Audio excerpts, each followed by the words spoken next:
നിങ്ങൾ രണ്ടുപേരും ഒരു ക്വസ്റ്റ്യൻ, നിങ്ങൾക്ക് ഓൾറെഡി പ്രിപ്പയർ ചെയ്ത ക്വസ്റ്റ്യൻസ് അല്ലാത്തൊരു ക്വസ്റ്റ്യൻ കൊണ്ടുവരിക, മനസ്സിൽ കൊണ്ടുവന്നിട്ട് think in your mind, verbally ചോദിക്കേണ്ട, നിങ്ങൾ മനസ്സിൽ മാത്രമേ ക്വസ്റ്റ്യൻ ചോദിക്കുക. സോ ആൽവിനെ കണ്ടിട്ട് ഐ ഫീൽ ലൈക്ക് കുറച്ച് സെക്യൂർ ആവാൻ ആഗ്രഹിക്കുന്ന ഒരു വ്യക്തിയാണ്. I think something related to security. I feel like you're thinking something related to security. And this is something materialistic, something big. A huge object ആണ്, like ഒരു object പോലത്തെ ഒരു സംഗതിയാണ്. And this has something to do with money. പൈസ വെച്ച് എന്തൊക്കെയോ ചെയ്യാനുണ്ട് അല്ലേ?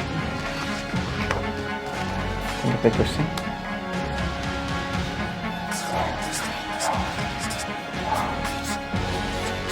എല്ലാവരും to the camera. Can everybody see? I think this is his question. Alvin ഉറക്കെ കണ്ണു തുറന്നിട്ട് എന്താണ് ആൽവിൻ വിചാരിച്ച ക്വസ്റ്റ്യൻ?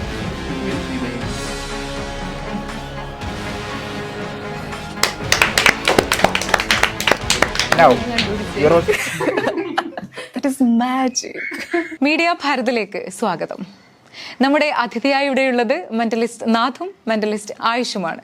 അവരുടെ വിദ്യകൾ, രസകരമായിട്ടുള്ള ഒട്ടേറെ വിദ്യകൾ നമ്മൾ ഇതുവരെ കണ്ടു കഴിഞ്ഞു. ഇനിയും കൂടുതൽ വിശേഷങ്ങൾക്കും കൂടുതൽ വിദ്യകൾക്കുമായി നമുക്ക് തുടർന്ന് കാണാം. ഒരു സിനാരിയോ തരാം. ആ സിനാരിയോ കണ്ണടച്ച് കേട്ടിട്ട് നിങ്ങളുടെ മനസ്സിലേക്ക് വരുന്ന കാര്യങ്ങളൊക്കെ ഡീറ്റെയിൽ ആയിട്ട് നിങ്ങൾ വിഷ്വലൈസ് ചെയ്യണം. എത്രത്തോളം ക്ലിയർ ആയിട്ട്, എത്രത്തോളം വിവിഡായിട്ട് നിങ്ങൾക്ക് കാണാൻ പറ്റുമോ അത്രത്തോളം ട്രൈ ചെയ്യാം. ഓക്കെ, ഒന്ന് ട്രൈ ചെയ്താലോ? അങ്ങനെയാണെന്നുണ്ടെങ്കിൽ I just want you to take a moment and close your eyes. Okay, now Beulah, I want you to imagine yourself walking into a dim lit room. Okay, ആ റൂമിലേക്ക് നടന്ന് കയറുന്ന സമയത്ത് നിങ്ങൾക്ക് ആ റൂമിൻ്റെ നടുവിലായിട്ട് ഒരു ടേബിൾ കാണാം. ആ ടേബിളിൻ്റെ അടുത്ത് ചെന്ന് നിൽക്കുന്ന സമയത്ത് ചുറ്റും നോക്കണം, 360 ചുറ്റും നോക്കി കഴിഞ്ഞ് കഴിഞ്ഞാൽ നിങ്ങൾക്ക് കാണാം ഒരുപാട് ബുക്ക് ഉണ്ട്, ഒരുപാട് പുസ്തകങ്ങൾ കാണാം. അതിൽ ഏതെങ്കിലും ഒരു പുസ്തകത്തിലേക്ക് നിങ്ങൾ പോയിട്ട് അത് പിക്ക് ചെയ്യാം. Good. Now I want you to come back and leave that book on the table. എന്നിട്ട് ആ പേജിലൂടെ ഒക്കെ റിഫിൽ ത്രൂ ചെയ്യണം. ഗോ ത്രൂ ദാറ്റ് ബുക്ക് എന്നിട്ട് റിഫിൽ ത്രൂ ദാറ്റ് പേജ്. അങ്ങനെ ചെയ്യുന്ന സമയത്ത് നിങ്ങൾക്ക് ശ്രദ്ധിച്ചാൽ മനസ്സിലാവും അതിലെ എല്ലാ വാക്കുകളും, all the words are vanishing into nothing. And you can see only one word. It could be a character, it could be a name, it could be a word, it could be anything. I want you to bring your attention, I want you to bring your focus onto that one word. Do you already have it? Yes. Good. Try to visualize that word. Try to visualize that name or noun or the action, could be anything, whatever that is. I want you to visualize that in a very clear and vivid. Good. Now these are some of the basic questions I'm going to ask you. I just want you to say yes or no in your head. All right, just count the number of letters in that name or the word. Okay, I think it's some sort of character because the when I said name, she just nodded and she just compressed her lips, and I think it's a name. Can you confirm that? Is it a name? Yes. It is a name. Good. I just want you to keep screaming that name over and over again in your mind. And try to visualize that name in that page. ആ പേജിൽ നിങ്ങൾക്ക് ആ പേര് നല്ല വിവിഡായിട്ട് clear ആയിട്ട് കാണാൻ പറ്റുന്നുണ്ടെന്ന് വിചാരിക്കാം.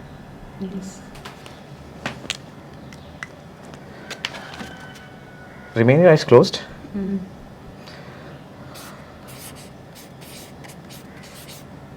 Now, let me ask you this question, yeah? Is this your free choice? നിങ്ങളുടെ ഇഷ്ടപ്രകാരം ചെയ്തിട്ടുള്ള കണ്ടുപിടിച്ച നോക്കിയിട്ട് കിട്ടിയ ഒരു വാക്കാണോ പേരാണോ എന്താണ് ആണോ? അതെ. Did I influence you somehow? No. This was completely your free choice, yeah? Yes. ഒന്ന് കണ്ണു ഓർക്കുമോ? ഞാൻ ഓൾറെഡി ഒരു കാര്യം എഴുതി വെച്ചിട്ടുണ്ട്. Can you read this, yeah? Yes. For the very first time, in a very loud and clear voice, what's the word? What is it that you're thinking? Ram.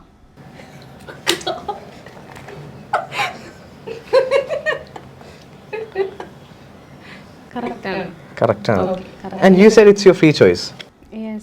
What if I told you it's not your free choice? Just kidding. Tomorrow. Book Ram care of family. അതെങ്ങനെ കണ്ടുപിടിച്ചേ? That is magic. ചൊല്ലക്കൂടാതെ. You said it's your free choice, yeah? And I said I was just joking. What if I was actually serious about it? ഞാൻ ഇതിനെപ്പറ്റി ശരിക്കും serious ആണെങ്കിൽ how would you react? Would you be impressed? I mean, if I got you influenced you somehow? എന്നെ influence ഒന്നും ചെയ്തിട്ടില്ലല്ലോ. ഇല്ലല്ലോ. അതെ, നമ്മൾ ബിഫോർ വി സ്റ്റാർട്ടഡ് കുറേ മുമ്പ് നമ്മൾ ഇന്റർവ്യൂ സ്റ്റാർട്ട് ചെയ്ത ആ ഒരു സമയത്ത് I give you something, an envelope. Do you have that with you? Yes, black envelope. ഒരു black envelope before we started. You can just rip it open, just കീറിയെടുത്തോ. അതങ്ങനെയല്ല, അതിനുള്ളിൽ okay, I don't want to touch that now. കീറിയെടുത്തോളൂ. And you can find a piece of paper inside that envelope.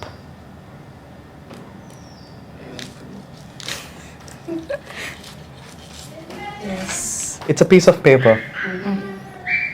Open it.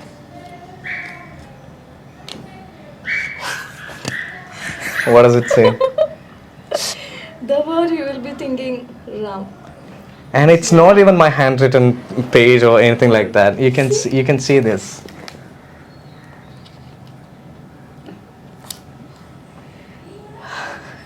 You can take this as a souvenir. Thank you. Thank you. ഇതിപ്പോ ഉള്ളിലുള്ളതൊക്കെ പോയി. വ്യൂവിലെ പേടിച്ചൊടുങ്ങിയിരിക്കുന്നു. Being A mentalist, രണ്ടുപേരും നേരിടുന്ന അല്ലെങ്കിൽ നേരിട്ട് കൊണ്ടിരിക്കുന്ന challenges അല്ലെങ്കിൽ challenge. First challenge എന്നൊക്കെ പറയുമ്പം ഒന്നിപ്പം നിങ്ങൾക്ക് ചെറുപ്പത്തിലൊക്കെ അല്ലെങ്കിൽ കൂട്ടത്തിൽ പാട്ടൊക്കെ പാടുന്ന ഫ്രണ്ട്സ് ഉണ്ടെങ്കിൽ ഒന്ന് പാട്ട് പാടുമോ, എപ്പോഴും നമ്മൾ വയ്ക്കും എന്തെങ്കിലും ഒരു ഫ്രീ അവർ ഒന്ന് പാട്ട് പാടും. സെയിം പോലെ ഇപ്പം ഞാനിപ്പം പുറത്ത് ഇപ്പം ഫുഡ് കഴിക്കാൻ പോകുമ്പോഴും ഇപ്പം അറിയുന്ന ഒരു ഫ്രണ്ട്സിനോട് പുറത്ത് പോകുമ്പോഴൊക്കെ ഇപ്പം മെൻ്റലിസ്റ്റാണ് ഒന്ന് ചെറിയ എന്തെങ്കിലും ചെയ്യും, ഞാൻ തന്നെ ടോട്ടലി എക്സോസ്റ്റഡ് ആയി നിൽക്കുകയായിരിക്കും. അപ്പം നമ്മൾ കോൺസ്റ്റൻ്റ്ലി നമ്മളോട് ഇങ്ങനെ ഔട്ട്പുട്ട് ഇങ്ങനെ തരാൻ പറയുന്നതാണ് ഒരു ഫസ്റ്റ് ചാലഞ്ച്. കാരണം എപ്പോഴും നമ്മൾ ഇതിന് കുറച്ച് ടൈമും എഫേർട്ടും ഒക്കെ എടുത്ത് ചെയ്യേണ്ട കാര്യമാണല്ലോ. അപ്പോൾ പെട്ടെന്ന് നിങ്ങൾ മനസ്സിലുള്ള ഇതാണ് അങ്ങനെ പറയാൻ പറ്റുന്നൊരു കാര്യമല്ല. അപ്പോൾ അതാണ് ഫസ്റ്റ് ചാലഞ്ച്. അപ്പം പണ്ടൊക്കെ ഞാൻ എത്ര ടയർഡാണെങ്കിലും അങ്ങ് ചെയ്ത് കൊടുക്കുമായിരുന്നു. എന്തെങ്കിലും പിന്നെ ജാട എന്നുള്ള പേര് വന്നു കഴിഞ്ഞാൽ പിന്നെ ക്യാൻസലൊക്കെ ചെയ്യും. അതുകൊണ്ട് പിന്നീട് ഞാൻ കുറച്ച് ജാടയിടാൻ തുടങ്ങി. അപ്പോഴാണ് ആൾക്കാർ കുറച്ചുകൂടെ കീനാവാൻ തുടങ്ങി. കാരണം കുറച്ച് ഞാൻ ഇപ്പം ഒന്ന് എന്നോട് ഒരു ആക്ട് ചെയ്തെന്ന് വെച്ചാൽ ഞാൻ പറയും നമുക്ക് 2 ദിവസം കഴിഞ്ഞിട്ട് ചെയ്യാം. ആ ഒരു സംഗതി ചെയ്യാൻ തുടങ്ങിയപ്പം ഈ വില്ലേജ് ഓഫീസിലൊക്കെ പോകുന്ന പോലത്തെ ഒരു സംഗതി ചെയ്യാൻ തുടങ്ങിയപ്പം ആൾക്കാർ പിന്നീട് വയ്യാലെ വരാൻ തുടങ്ങി. അപ്പോൾ അവർക്കാർ ക്യൂരിയോസിറ്റി ഇങ്ങനെ ബിൽഡ് ചെയ്തുകൊണ്ടിരിക്കും. അല്ല ഞാൻ എന്തെങ്കിലുമൊക്കെ ഇട്ട് കൊടുത്തിട്ട് കുഞ്ഞു സാധനങ്ങളൊക്കെ റിവീൽ ചെയ്യും, ഇതിൻ്റെ ബാക്കി ഞാൻ 2 ദിവസം കഴിഞ്ഞിട്ട് ചെയ്യാം. അപ്പോൾ ആൾക്കാരങ്ങനെ ഹുക്ഡ് ആവും. അല്ലെങ്കിൽ എന്താ ചെയ്യുക വെച്ചാൽ ഇങ്ങനെ മുതലെടുത്ത് പോകുന്നത് പോലെ ഇവരിങ്ങനെ ഞാൻ 2 കാര്യം ആക്ട് ചെയ്ത് കഴിഞ്ഞാൽ പിന്നെ ഇവരും ഒന്ന് ഇൻസ്റ്റയിൽ ഫോളോ പോലും ചെയ്യില്ല, പിന്നെ അവരങ്ങ് ആ വഴിക്കങ്ങ് പോകും. അപ്പം ഫസ്റ്റ് ചാലഞ്ച് ഇതാണ്, ആൾക്കാർ ലൈക്ക് നമ്മുടെ ആ ഒരു ആർട്ട് ഫോം കണ്ടു കഴിഞ്ഞിട്ട് പിന്നെ അതിനെ അപ്രിസിയേഷൻ തരാതെ ലൈക്ക് അവരുടെ പാട്ടിനങ്ങ് പോകും. ഒരു പാട്ടുകാരനാണെങ്കിൽ മേ ബി ചിലപ്പോൾ കൈയടിക്കെങ്കിലും ചെയ്യും, ഇത് മേ ബി എന്തെങ്കിലും ഇവിടെ ഹൈപ്പായിരിക്കാം എന്നൊക്കെ പറഞ്ഞാൽ അവരങ്ങ് പോകും. അതാണ് ഫസ്റ്റ് ചാലഞ്ച്. പിന്നെ സെക്കൻഡ് ചാലഞ്ച് സ്റ്റേജ് ഷോസ് ചെയ്യുമ്പം റെപ്പറ്റീഷൻ ഇല്ലാതെ ചെയ്യണം. കാരണം ബാക്കിയുള്ള ആർട്ടിസ്റ്റുകളൊക്കെ ചെയ്യുന്ന സെയിം കാര്യങ്ങൾ ചെയ്താൽ ആൾക്കാർക്ക് കണ്ട് മടുക്കുമല്ലോ. അപ്പോൾ ഈ ഒരു ക്രിയേറ്റീവ് പ്രോസസ്സ് അത്യാവശ്യം ചാലഞ്ചിങ് ആണ്. കാരണം ഇതുവരെ ആരും ചെയ്യാത്തൊരു സംഗതി, പുതിയൊരു സംഗതി ക്രിയേറ്റ് ചെയ്യണമല്ലോ. അപ്പം അതൊരു വലിയൊരു ചാലഞ്ചാണ്. ഇപ്പം സ്റ്റേജ് ഷോ ഒക്കെ ചെയ്യുമ്പം എങ്ങനത്തെ ഓഡിയൻസ് വരുമെന്ന് പറയാൻ പറ്റില്ല. ചിലപ്പം ഫാമിലി ആയിട്ട് വരുന്നവരായിരിക്കാം, അല്ലെങ്കിൽ ചിലപ്പം ജോലിയൊക്കെ കഴിഞ്ഞ് ടയർഡായി വരുന്നവരായിരിക്കാം. അപ്പോൾ ഈ ഓഡിയൻസിന് എല്ലാവർക്കും ക്രാഫ്റ്റ് ആവുന്ന രീതിയിലുള്ളവരെ ആക്ട് ഇപ്പം പിന്നെ അവരെ ഒഫൻഡ് ആവാതെ നോക്കണം. നമ്മളെന്തെങ്കിലും ജോക്സൊക്കെ പറഞ്ഞ് അവർക്ക് ഹേർട്ട് ആവാതെ നോക്കണം. അപ്പം ഈ ഒരു ക്രിയേറ്റീവ് പ്രോസസ്സാണ് ഒരു ഫസ്റ്റ് ചാലഞ്ച് എന്ന് പറയുക സ്റ്റേജ് ഷോസിൽ വരുന്നത്. പിന്നെ സെക്കൻഡ് ചാലഞ്ച് വരുന്ന ഓഡിയൻസ് നമ്മൾ എത്രയോട് കോപ്പറേറ്റ് ചെയ്യും, അവരെന്ത് മൈൻഡ് സെറ്റിലാണ് വരുന്നതെന്ന് പറയാൻ പറ്റില്ല. മേ ബി ഇവനൊന്ന് പണി കൊടുത്തേക്കാം, അല്ലെങ്കിൽ ഇതൊന്ന് കൊളാക്കിയേക്കാം. അങ്ങനെ ഒരു മൈൻഡ് സെറ്റിൽ വരുന്നൊരു ഓഡിയൻസ് ആയിരിക്കാം ചിലപ്പം. അല്ലെങ്കിൽ കംപ്ലീറ്റ്ലി എൻ്റർടൈൻഡ് ആണെന്ന് വിചാരിച്ചിരുന്ന ഓഡിയൻസ് ആയിരിക്കാം. ചിലർ ഭയങ്കര സ്റ്റേജ് ഫിയറൊക്കെ കാരണം സ്റ്റേജിൽ ഒന്നും ബ്ലാങ്കായി പോകുന്നവരുണ്ടാവും. അപ്പോൾ ഇതൊക്കെ വലിയ ചാലഞ്ചസ് ആണ്. അപ്പം എൻ്റെ സൈഡിൽ നിന്ന് എനിക്കുണ്ടാകുന്ന ചാലഞ്ചസ് ഇതൊക്കെയാണ്. പിന്നെ ഒരു ചാലഞ്ച്, നമ്മുടെ വീഡിയോസൊക്കെ റീലൊക്കെ പോസ്റ്റ് ചെയ്യുമ്പോൾ ആൾക്കാർ ഇത് ഫേക്ക് അല്ലേ, ഇത് സ്ക്രിപ്റ്റഡ് അല്ലേ, അപ്പം അവരോടൊക്കെയുള്ള ആൻസർ സ്റ്റേജ് ഷോയിലും ആയോ.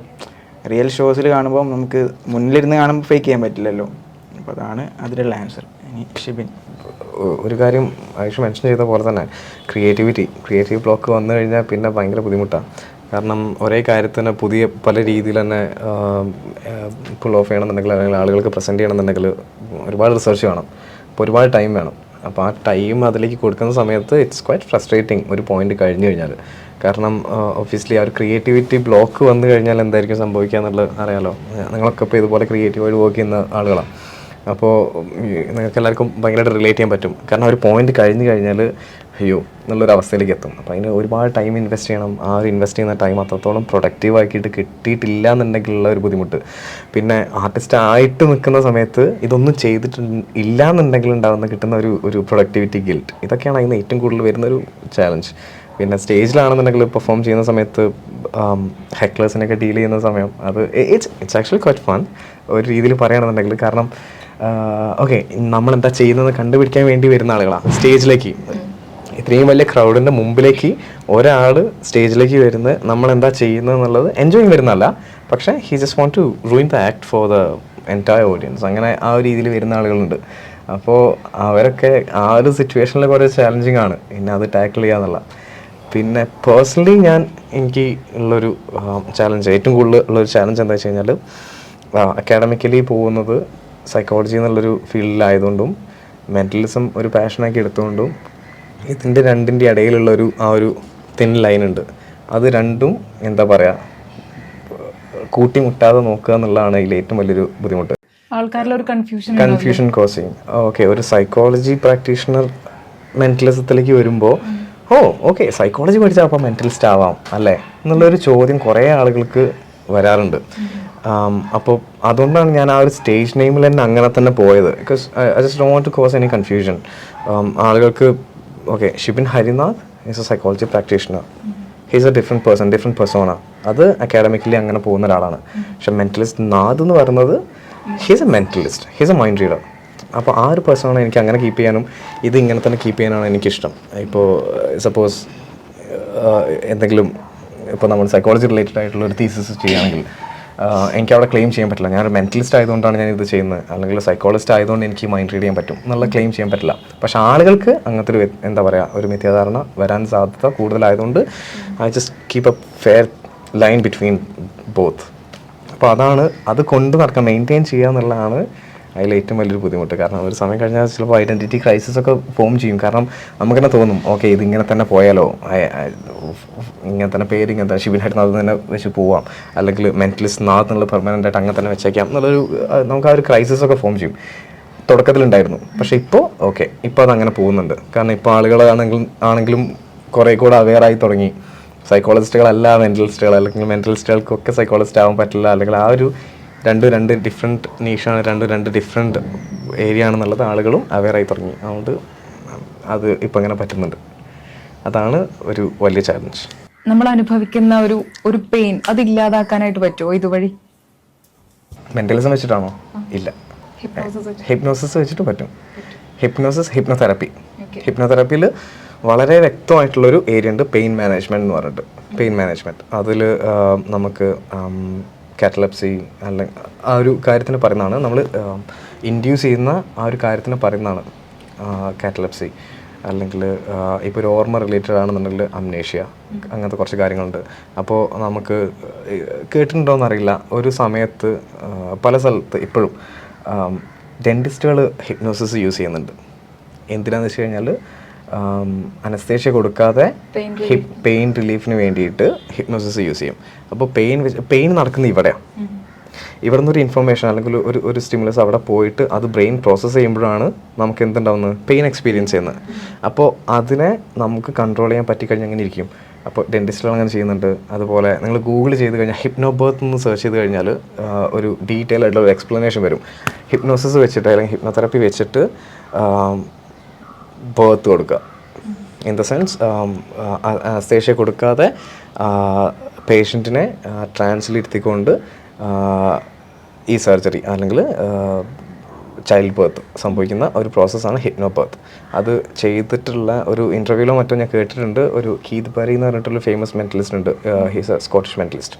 ആളുടെ വൈഫിനെ പറ്റി ആൾ മെൻഷൻ ചെയ്തിട്ടുണ്ട് ഇങ്ങനെ ആ ഒരു പ്രോസസ്സിലൂടെ കടന്നു പോയിട്ടുണ്ടെന്ന്. അതുപോലെ ഹിപ്നോസിസിൻ്റെ ഹിസ്റ്ററിയിലേക്ക് പോയി കഴിഞ്ഞിട്ടുണ്ടെങ്കിൽ പണ്ട് ഒരുപാട് ആളുകൾ ഇത് യൂസ് ചെയ്തിട്ടുണ്ട്. ഹിപ്നോസിസ് എന്തിനാ സർജറിക്കൊക്കെ അല്ലെങ്കിൽ ഈ മ്യൂട്ടിലേഷനൊക്കെ ചെയ്യുന്ന സമയത്ത് ഹിപ്നോസിസ് ഒരു അനസ്തേഷ്യയ്ക്ക് പകരം റീപ്ലേസ്മെൻ്റ് ആയിട്ട് അന്ന് യൂസ് ചെയ്തിരുന്ന ഒരു ടൂളും കൂടെ ആയിരുന്നു പെയിൻ മാനേജ്മെൻറ്റ്. അതുപോലെ പെയിൻ ക്രിയേറ്റ് ചെയ്യാൻ പറ്റുമോ? കോസ് ചെയ്യാൻ പറ്റും. എന്തിനും ഒരു റിവേഴ്സ് ഉണ്ടായിരിക്കുമല്ലോ. ഇപ്പോൾ ഞാൻ പറയാണ് ഇപ്പോൾ ഞാൻ ഒരു ചെറിയ കാര്യം പറയണം. ഇപ്പോൾ കണ്ണടച്ചിരിക്കുന്ന സമയത്ത് you can feel some sort of itching feeling on the tip of your nose എന്ന് പറഞ്ഞിട്ട് ഞാൻ ഇങ്ങനെ പറഞ്ഞുകൊണ്ടിരിക്കുക, റിപ്പീറ്റ് ചെയ്ത് ഇങ്ങനെ പറഞ്ഞുകൊണ്ടിരിക്കുകയാണ്. You can actually feel that you will start feeling that in your head. അതിനർത്ഥം ശരിക്കും അത് എക്സ്പീരിയൻസ് ചെയ്യുന്നു എന്നുള്ളതല്ല, പക്ഷേ അത് ഇവിടെ തലയിൽ സംഭവിക്കും. ആ ഒരു ഫിസിക്കൽ റെസ്പോൺസ് നമുക്ക് കിട്ടും. അപ്പോൾ നമ്മളിപ്പോൾ ഈ റീലിലൊക്കെ കാണുന്ന ഇപ്പോൾ പീരീഡിൻ്റെ പെയിനൊക്കെ ബോയ്സിന് ഫീൽ ചെയ്യുന്ന രീതിക്കൊക്കെ നമ്മൾ ഒരുപാട് റീലൊക്കെ കാണുന്നുണ്ടല്ലോ. അപ്പോൾ അതും ഈ പറഞ്ഞ ബ്രെയിനിൽ നമുക്കത് പറഞ്ഞ് ഇതാക്കുന്നതാണോ? പറഞ്ഞാക്കുന്നല്ല, അതിനെക്കുറിച്ചൊരു എക്സ്പ്ലനേഷൻ ആക്ച്വലി ഞാൻ കേട്ടിട്ടുണ്ട്. എൻ്റെ ഏരിയ ഓഫ് എക്സ്പെർട്ടീസ് അല്ല അത്, പക്ഷേ people can experience pain due to empathy കാരണം ആളുകൾ പെയിൻ എക്സ്പീരിയൻസ് ചെയ്യും എന്ന് കേട്ടിട്ടുണ്ട്. അങ്ങനെ സംഭവിച്ചിട്ടുള്ള സിനാരിയോസും ഉണ്ടായിട്ടുണ്ട്. അപ്പോൾ യെസ്, ഡെഫിനറ്റ്ലി നമുക്ക് ആ ഒരു പെയിൻ ഫിസിക്കലി ആയിക്കൊള്ളുന്നില്ല, മെൻ്റലി നമുക്കത് എക്സ്പീരിയൻസ് ചെയ്യാൻ പറ്റും. ഇപ്പോൾ വേറെ ആളുടെ കയ്യിൽ ഒരു മുറിവ് കണ്ടിട്ടുണ്ടെന്നുണ്ടെങ്കിൽ നമുക്ക് ആ പെയിൻ ആയിരിക്കില്ല എക്സ്പീരിയൻസ് ചെയ്യുന്നത്. പക്ഷേ പെയിൻ ഈസ് സബ്ജക്റ്റീവ് അല്ലേ? ഒരു തരത്തിൽ നോക്കിക്കഴിഞ്ഞാൽ പെയിൻ ഈസ് സബ്ജക്റ്റീവ്. ഞാനിവിടെ കൈ മുറിച്ചിട്ടുണ്ടെന്നുണ്ടെങ്കിൽ എൻ്റെ കയ്യിൽ നിന്ന് വരുന്ന ഇപ്പം തന്നെ നമുക്ക് ഫീലിംഗ് കിട്ടും. ഇപ്പോൾ ഒന്ന് ഇമാജിൻ ചെയ്ത് നോക്കി, നല്ലൊരു ഷാർപ്പ് നൈഫ് എടുത്തിട്ട് ഞാനിവിടെ ഇങ്ങനെ വരയ്ക്കുകയാണ്. അപ്പോൾ സ്കിൻ ഇവിടെ ഇങ്ങനെ മുറിഞ്ഞിങ്ങനെ പോകുന്നു നിങ്ങൾക്ക് കാണാൻ പറ്റും, വിഷ്വലി നിങ്ങൾക്ക് അത് കാണാൻ പറ്റുന്നുണ്ട്. അപ്പോൾ നിങ്ങളൊരു പെയിൻ അവിടെ എക്സ്പീരിയൻസ് ചെയ്യും. നമുക്ക് ഡെഫിനറ്റ്ലി അതിനും പിന്നെയും നമുക്ക് ഇൻഡ്യൂസ് ചെയ്യാൻ പറ്റും ഒരു എൻഡിലേക്ക്. നമ്മളൊരു ഫിലിമിൽ അത്തരം സീൻ വരുമ്പം ഇതേ രീതി ആയിരിക്കൂലേ നമുക്ക് നമ്മൾ എക്സ്പീരിയൻസ് ചെയ്യും. കാരണം ഇതൊക്കെ നമ്മളിങ്ങനെ കാണുന്ന സമയത്ത് നമ്മുടെ ബ്രെയിനിൽ ഇതിങ്ങനെ പ്രോസസ്സ് ചെയ്തുകൊണ്ടിരിക്കുന്നുണ്ട്. പിന്നെ നമ്മളെ മിറർ ന്യൂറോൺസ് നമ്മൾ കേട്ടിട്ടുണ്ട്, അതിങ്ങനെ മിറർ ചെയ്യാൻ ശ്രമിക്കും. മിറർ ചെയ്യുന്ന സമയത്ത് എന്ത് സംഭവിക്കുക, നമ്മളത് എക്സ്പീരിയൻസ് ചെയ്യും, തലേൻ്റെ ഉള്ളിൽ ഇത് എക്സ്പീരിയൻസ് ചെയ്യുന്നുണ്ട്. അതായിരിക്കും നമ്മളുടെ റെസ്പോൺസും, അത് ഡിപ്പെൻഡ് ചെയ്തിരിക്കും. ഇതിനൊരു എക്സാമ്പിൾ പറയുകയാണെങ്കിൽ ഇപ്പൊ റിലീസായ മാർക്കോ സിനിമ കണ്ട് കുറെ പേര് തലയിറങ്ങി വീടും, അല്ലെങ്കിൽ ആ ഒരു റിയാക്ഷൻസ് ഇതൊക്കെ ആളുകൾക്ക് പ്രോസസ് ചെയ്യാൻ പറ്റില്ല. എമ്പതി കൂടുതലാണെന്നുണ്ടെങ്കിൽ പിന്നെ പറയും വേണ്ട, ആളുകൾക്ക് ഭയങ്കരമായിട്ട് അവരത് എക്സ്പീരിയൻസ് ചെയ്യും, അവരതുപോലെ എക്സ്പീരിയൻസ് ചെയ്യും. അതിൽ മൂവിയിൽ ഒരു പെർട്ടിക്കുലർ സീൻ ഉണ്ട്, റിവീൽ പറയാൻ പറ്റുമെന്ന് അറിയില്ല. പക്ഷെ ആ ഒരു സീൻ കാണുന്ന സമയത്ത് എന്താ പറയുക, എല്ലാവർക്കും ഈക്വലി അത് എക്സ്പീരിയൻസ് ചെയ്യാൻ പറ്റും. കാരണം അത് ആരും ചിന്തിക്കുന്നില്ല, അല്ലെങ്കിൽ അത് ഒരിക്കലും നമുക്കത് പ്രോസസ്സ് ചെയ്യാൻ പറ്റാത്തൊരു കാര്യമാണ് അതിൽ കാണുന്നത്, ആ ഒരു പെർട്ടിക്കുലർ സീൻ. അപ്പോൾ മൂവി റിലീസായതുകൊണ്ട് പറയാം, സ്പോയിലർ അലേർട്ട്, കാണാത്ത ആളുകളുണ്ടെന്നുണ്ടെങ്കിൽ വേണ്ട, യു ഡോണ്ട് ഹാവ് ടു. അപ്പോൾ അങ്ങനത്തെ കാര്യങ്ങളൊക്കെ എമ്പതി കൂടുതലാണെങ്കിൽ ഡെഫിനറ്റ്ലി ദേ ക്യാൻ എക്സ്പീരിയൻസ് മറ്റുള്ള ആളുകളുടെ പെയിൻ. എമ്പതിൻ്റെ ഡെഫിനേഷൻ എന്ന് പറഞ്ഞാലേ അതാണ്, അവരുടെ സിറ്റുവേഷനിൽ നമ്മളെ തന്നെ നിർത്തി കാണുക. അപ്പോൾ ആളുകൾക്ക് അത് ഒരു ടു ആൻ എക്സ്റ്റെൻഡ് ആളുകൾക്ക് അത് എക്സ്പീരിയൻസ് ചെയ്യാൻ പറ്റും. നിങ്ങളുടെ പുതിയ ഇപ്പോൾ ഓരോ ആക്ട്സും വേറെ വേറെ കണ്ടുപിടിക്കണ്ടേ ഓരോ പുതിയ സ്റ്റേജിന് വേണ്ടിയിട്ട്. അപ്പോൾ അതിന് വേണ്ടിയിട്ടുള്ള ഒരു ഇൻസ്പിറേഷൻ എവിടെ നിന്നാണ് കിട്ടുന്നത് ആക്ച്വലി? അതിപ്പം ഡാവിൻസി പറഞ്ഞൊരു കോട്ടുണ്ട്, good artist copy, great artist steal. അത് നിങ്ങൾ വിചാരിക്കുന്ന പോലത്തെ ലിറ്ററൽ മീനിങ്ങിലല്ല. ഒരു ഇപ്പം നമ്മൾ ഉപയോഗിക്കുന്ന ഭാഷ പോലും നമ്മുടേതല്ല, ഒക്കെ നമ്മൾ വേറെ ആൾക്കാരിൽ നിന്ന് പാസ് ഓൺ ചെയ്ത് കേട്ടിട്ട് പ്രീവിയസ് റെഫറൻസിൽ നിന്ന് ഉണ്ടായൊരു പുതിയ സംഗതിയാണ്. അപ്പോൾ ഒരു സംഗതി ക്രിയേറ്റ് ചെയ്യണമെങ്കിൽ യു ഹാവ് ടു കൺസ്യൂം. ഒരുപാട് കൺസ്യൂം ചെയ്താലേ ഒരാൾക്ക് ക്രിയേറ്റ് ചെയ്യാൻ പറ്റുള്ളൂ കുറേ കാര്യങ്ങൾ. കൺസ്യൂം മീൻസ് റീഡ് ചെയ്യണമെന്നില്ല. ഇപ്പോൾ ഒരു ആർട്ടിസ്റ്റൊക്കെ ആണെങ്കിൽ ലൈഫിൽ കുറേ എക്സ്പീരിയൻസും ട്രോമാറ്റിക് എക്സ്പീരിയൻസ് ഉള്ളവർക്ക് ഗ്രേറ്റ് ആർട്ടിസ്റ്റുകളാവുമെന്ന് പറഞ്ഞു കേട്ടിട്ടുണ്ട്. അപ്പോൾ അതേപോലെ തന്നെ ഒരുപാട് കൺസ്യൂം ചെയ്യണം. അപ്പം മെൻ്റലിസത്തിൽ പ്രീവിയസ്ലി പെർഫോം ചെയ്തുകൊണ്ടിരുന്ന വലിയ വലിയ മെൻ്റലിസ്റ്റുകളെ പെർഫോമൻസുകൾ കാണുക, അവരുടെ സ്റ്റേജ് ഷോസിന് പോവുക, പിന്നെ സെയിം ഫ്രണ്ട് സർക്കിളുള്ള സെയിം ആർട്ട് ഫോം ചെയ്യുന്ന ഫ്രണ്ട്സിനോടൊക്കെ ഡിസ്കസ് ചെയ്യുക. സെയിം നിങ്ങളെല്ലാ ഫീൽഡിലുള്ള ക്രിയേറ്റീവ് പ്രോസസ് തന്നെയാണ് ഇതിലുള്ളത്. പിന്നെ കൂടുതലും ഓഡിയൻസിന് എന്താണോ ഫേവറബിൾ ആയിട്ടുള്ള സംഗതി, ഇപ്പം ഈ റീസെൻറ്റ് ട്രെൻഡൊക്കെ നമ്മൾ കണക്കിലെടുത്തിട്ട് വേണം ഒരു ക്രിയേറ്റീവ് പ്രോസസ്സ്. അപ്പം to create you have to consume, അതാണ് അതിൻ്റെ ബേസിക് സംഗതി. ഒരുപാട് കൺസ്യൂം ചെയ്യുമ്പോൾ നമ്മൾ എഴുതാനൊക്കെ ഇരിക്കുമ്പോൾ ക്രിയേറ്റീവ് പ്രോസസ് അതങ്ങ് വന്നോളും. എപ്പോഴും അപ്ഡേറ്റഡ് ആയിക്കൊണ്ടിരിക്കണം, അല്ലെങ്കിൽ ഓഡിയൻസിന് അത് ഇഷ്ടപ്പെട്ടില്ല. കാരണം ഓഡിയൻസ് ഭയങ്കര അപ്ഡേറ്റഡ് ആണ്, എപ്പോഴും നമ്മളെക്കാട്ടും അപ്ഡേറ്റഡ് ആണ് അവർ. അപ്പോൾ അതുകൊണ്ട് നമ്മളെപ്പോഴും അപ്ഡേറ്റഡ് ആയിക്കൊണ്ടിരിക്കുക. അപ്പോൾ ഈ ഡാവിൻസി പറഞ്ഞതുപോലെ നമ്മളൊരു കോൺസെപ്റ്റ് സ്റ്റീൽ ചെയ്തിട്ട് അതിനൊന്ന് മോഡിഫൈ ചെയ്തിട്ട് അതിനൊരു നമ്മുടെ വേർഷനാക്കി മാറ്റും. അതാണ് അതിൻ്റെ ഒരു റിവേഴ്സ് പ്രോസസ്സാണ് സംഗതി. എല്ലാത്തിനും ഒരു ഇൻപുട്ട് നമ്മളായിട്ട് കൊടുക്കുമല്ലോ ചെയ്യുന്ന സമയത്ത്. പിന്നെ ഔട്ട് ഓഫ് നോവറൊക്കെ ആയിരിക്കും ചിലപ്പോൾ എന്തെങ്കിലുമൊക്കെ മറ്റേ എന്താ പറയുക, ആ ഒരു ലൈറ്റ് ബൾബ് മൊമെൻ്റൊക്കെ വരിക. ഇങ്ങനെ ചുമ്മാ ചിലപ്പോൾ ഡ്രൈവ് ചെയ്ത് പോകുന്ന സമയത്തൊക്കെ ആയിരിക്കും പെട്ടെന്ന് മൈൻഡിലേക്ക് പോപ്പപ്പ് ചെയ്യുക, ഇങ്ങനെ ചെയ്യാലോ എന്നുള്ളൊരു കാര്യമൊക്കെ. അപ്പോൾ നമുക്കൊക്കെ ബാത്റൂമിൽ കുളിക്കുമ്പോഴൊക്കെ ആയിരിക്കും ഷവറിൻ്റെ അടിയിൽ നിൽക്കുന്നത്. അതെ അതെ അതെ. ഏറ്റവും നല്ല ഐഡിയാസ് വരുന്നത് ബാത്റൂമിലാന്ന് പറയില്ലേ? അതെ, ആക്ച്വലി അങ്ങനെ കുറേ കാര്യങ്ങൾ എന്താ പറയുക പെട്ടെന്നായിരിക്കും പോപ്പപ്പ് ചെയ്യുന്നത്. അപ്പോൾ അതൊന്നൊക്കെ പിന്നെ എന്താ പറയുക അതൊക്കെ ഓർത്ത് വെക്കുക, അല്ലെങ്കിൽ എഴുതി വയ്ക്കും. പിന്നെ അതൊന്നും ഇങ്ങനെ പയ്യെ പയ്യെ ഡെവലപ്പ് ചെയ്ത് വരും. പിന്നെ പറഞ്ഞ പോലെ തന്നെ ആളുകളൊക്കെ എപ്പോഴും ഭയങ്കര അപ്ഡേറ്റഡാണ്. നമ്മൾ ഒരാൾ ഇവിടെ നിന്ന് ചിന്തിക്കുന്ന പോലെ ആയിരിക്കില്ല. 100 പേരുണ്ടെങ്കിൽ 100,000 ചിന്തകളായിരിക്കും അവിടെ ഉണ്ടായിരിക്കുന്നത്. അപ്പോൾ ഇതിന് ഓരോരുത്തരും നമ്മളെ എന്താ പറയുക നോക്കി നിൽക്കുമ്പോൾ കണ്ടിരിക്കുന്ന സമയത്ത് ഓക്കെ ഇനി എന്തായിരിക്കും, കണ്ടു മടുത്തത് ആർക്കും കാണണ്ട. കാരണം ആവർത്തന വിരസത ആർക്കും ഇഷ്ടമല്ല. അപ്പോൾ അതിന്ന് ഡിഫറെൻ്റ് ആയിട്ടുള്ള എന്തെങ്കിലും കൊണ്ടുവരാൻ വേണ്ടിയിട്ട് ഒരുപാട് പ്രിപ്പയർ ചെയ്യുക എന്നുള്ളതാണ് ഏറ്റവും കൂടുതൽ. And it's fun. നമുക്കൊന്നൊരു ആക്ട് ചെയ്താലോ? ഓക്കെ, നമുക്കൊരു യുണീക്കായിട്ടുള്ള പുതിയൊരു സംഗതി ചെയ്യാം. യൂഷ്വലി ഇൻ്റർവ്യൂവിൻ്റെ ഒരു പാറ്റേൺ മീൻസ് നിങ്ങൾ കുറച്ച് ക്വസ്റ്റ്യൻസ് പ്രിപ്പയർ ചെയ്യും, ഞങ്ങളുടെ അടുത്ത് ചോദിക്കും. നിങ്ങളത് വേർബലിയാണ് ചോദിക്കുന്നത്. ബട്ട് ഐ തിങ്ക് ഇൻ്റർവ്യൂ ചരിത്രത്തിൽ ആദ്യമായിട്ടായിരിക്കും. ലെറ്റ്സ് സേ ആൽവിനും നിങ്ങൾക്ക് രണ്ടുപേർക്കും എന്താ ചെയ്യേണ്ടത് വെച്ചാൽ, നിങ്ങൾ രണ്ടുപേരും ഒരു ക്വസ്റ്റ്യൻ, നിങ്ങൾക്ക് ഓൾറെഡി പ്രിപ്പയർ ചെയ്ത ക്വസ്റ്റ്യൻസ് അല്ലാത്തൊരു ക്വസ്റ്റ്യൻ കൊണ്ടുവരിക, മനസ്സിൽ കൊണ്ടുവന്നിട്ട് think in your mind. Verbally ചോദിക്കേണ്ട, നിങ്ങൾ മനസ്സിൽ മാത്രമേ ക്വസ്റ്റ്യൻ ചോദിക്കുക. ഓക്കെ, സപ്പോസ് ഞാനൊരു ഫോർച്യൂൺ ടെല്ലറാണെന്ന് വിചാരിക്കും, മീൻസ് കൈനോട്ടക്കാരനാണെന്ന് വിചാരിക്കുക. Hopefully related to your life, നിങ്ങൾ ഫ്യൂച്ചറിൽ കിട്ടാൻ ആഗ്രഹിക്കുന്നോ അല്ലെങ്കിൽ പാസ്റ്റിൽ സംഭവിച്ച എന്തെങ്കിലും കാര്യങ്ങളും ഒരു ക്വസ്റ്റ്യൻ നിങ്ങളെ മനസ്സിൽ കൊണ്ടുവരിക. When both of you have one say yes. ഉണ്ടോ? ഉണ്ട്, രണ്ടുപേർക്കും ഉണ്ട്. ആരച്ച് സ്റ്റാർട്ട് ചെയ്യണ്ടേ? I think I start with you. Alvin. Hi. So ആൽവിനെ ഞാൻ ഇന്നാണ് ആദ്യമായിട്ട് കാണുന്നത്. നമ്മളിതിന് മുന്നേ കണ്ടിട്ടില്ല. നമ്മളൊന്നും അറേഞ്ച് ചെയ്ത് വെച്ച് സെറ്റപ്പ് ഒന്നുമല്ല, ആക്ട് ചെയ്യൊന്നുമല്ല അല്ലേ? ആക്ട് ചെയ്യൊന്നുമല്ലല്ലോ. ജെന്വിൻ ക്വസ്റ്റ്യൻ ആണ്. ഞാൻ ഇതിന് മുന്നേ ആരോടും ചോദിക്കാത്ത ക്വസ്റ്റ്യൻ ആണ്, റൈറ്റ്? സോ ആൽവിനെ കണ്ടിട്ട് I feel like you are something, കുറച്ച് സെക്യൂർ ആവാൻ ആഗ്രഹിക്കുന്ന ഒരു വ്യക്തിയാണ്. I think something related to security. I feel like you thinking something related to security. It's definitely future, past അല്ല. പാസ്റ്റൊക്കെ മറക്കാൻ ആഗ്രഹിക്കുന്ന, പുതിയ ചാപ്റ്റേഴ്സ് സ്റ്റാർട്ട് ചെയ്യാൻ ആഗ്രഹിക്കുന്ന ഒരു വ്യക്തിയാണ്. And recently you become aware of ലൈഫിലുണ്ടായ ഗ്രേറ്റ്ഫുൾ മൊമെൻറ്റ്സിനൊക്കെ കുറിച്ച് അവെയർ ആയിക്കൊണ്ടിരിക്കുകയാണ്. ലൈക്ക് എനിക്ക് ഇത്ര ബ്ലെസ്സിങ്സ് ഒക്കെ ഉണ്ട്, but I need something more to get secure. And this is something materialistic, something big, ഒരു ഹ്യൂജ് ഒബ്ജക്റ്റാണ്. ലൈക്ക് ഒരു ഒബ്ജക്റ്റ് പോലത്തെ ഒരു സംഗതിയാണ്. And this has something to do with money. പൈസ വെച്ച് എന്തൊക്കെയോ ചെയ്യാനുണ്ട് അല്ലേ? Something to do with money. I feel like you are going to buy something, right? You are going to buy something. Correct. ഇതുവരെ കറക്റ്റാണ് അല്ലേ? I feel like this is not ഒരു ചെറിയ object. This is a really big object and this is not ഒരാൾക്ക് മാത്രം use ചെയ്യാൻ പറ്റുന്ന ഒരു സംഗതിയല്ല. This is related to multiple people you love, people you care about. ഇവരെല്ലാവരും റിലേറ്റ് ചെയ്തിട്ടുള്ള ഒരു സംഗതിയാണ്. അല്ല എന്താണോ ആൽവിൻ്റെ മനസ്സിലുള്ള question, think of the question. Alright, think of that question.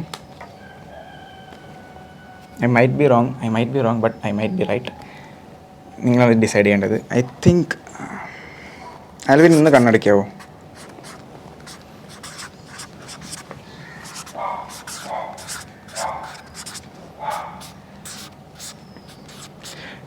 Does keys make any sense, Alvin? Key എന്ന് പറയുമ്പോൾ എന്തെങ്കിലും സെൻസ് ചെയ്യുന്നുണ്ടോ? Does that make any sense? Keys. എല്ലാവരും to the camera. Can everybody see? Yes. I think this is his question. Alvin, എല്ലാവരും കണ്ടല്ലോ അല്ലേ? ഉറക്കെ കണ്ണ് തുറന്നിട്ട് എന്താണ് ആൽവിൻ വിചാരിച്ച question? When will I buy a house?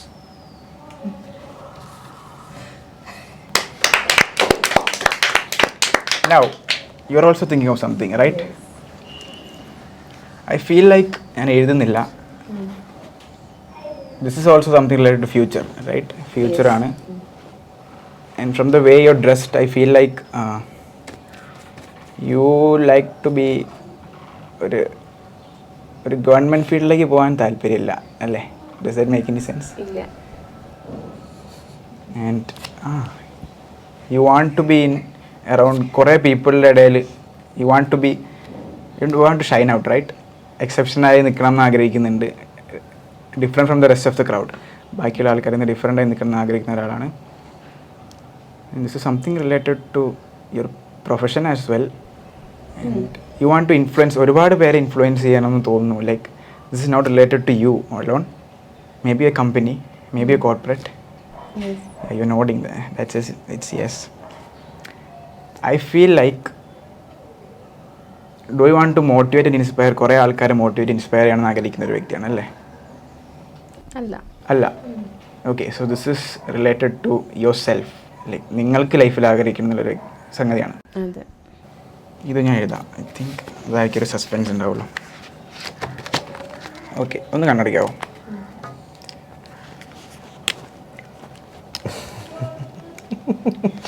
എത്ര കാലമായി അറിയാം ഫ്രണ്ടിനെ? ഗസ് ചെയ്യുന്നോ? More than 6 months. More than 6 months.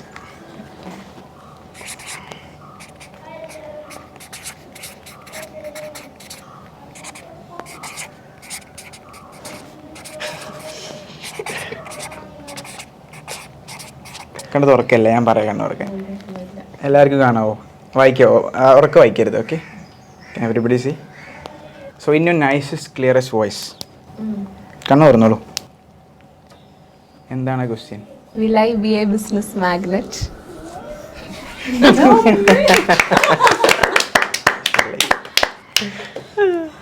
Thank you. Mentalist ആയുഷിന്റെയും മെന്റലിസ്റ്റ് നാഥിന്റെയും വിശേഷങ്ങളും വിദ്യകളും ഒന്നും ഇവിടെ അവസാനിക്കുന്നില്ല. കൂടുതൽ വിശേഷങ്ങളും വിദ്യകളും നമുക്ക് അടുത്ത ഭാഗത്തിലൂടെ കാണാം. അതുവരേക്കും ബൈ ഫ്രം അഥീന.